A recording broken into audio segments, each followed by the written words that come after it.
Hi, this is Samir Verma from Alpha Value Consulting. If you analyze the current pandemic scenario, which has disturbed the entire supply chain of the fashion industry, players in this industry has left with no other choice just to hold the overproduction. This single factor is impacting the entire valuation of the fashion companies. So today I feel to discuss some of the factors which need to be analyzed before concluding the valuation of the fashion company. We all know that fashion becomes the status symbol where the people are looking for the products which allow value to their money. Further, e-commerce is allowing the brands to sell their products throughout the year.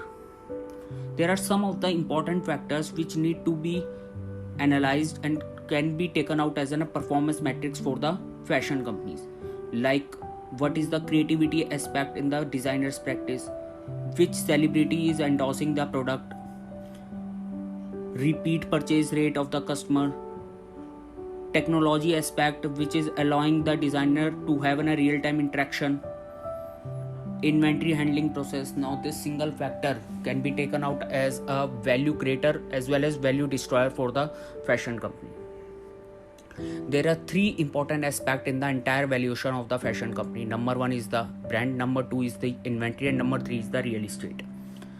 When we are talking about the brand, we are valuing the perception of the people, which includes the customer relationship, website, and domain name as well.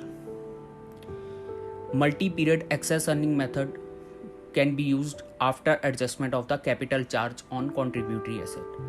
Another method which can be used as relief from royalty, which includes the royalty payments that would be payable for its use if the brand is being owned by the third party. Second important aspect is the inventory, which can be valued after evaluating the factors like aging, movement analysis, and of course physical verification would be required. Real estate, that can be called as number of stores of the fashion company, that can be valued based upon the market value basis. Thank you.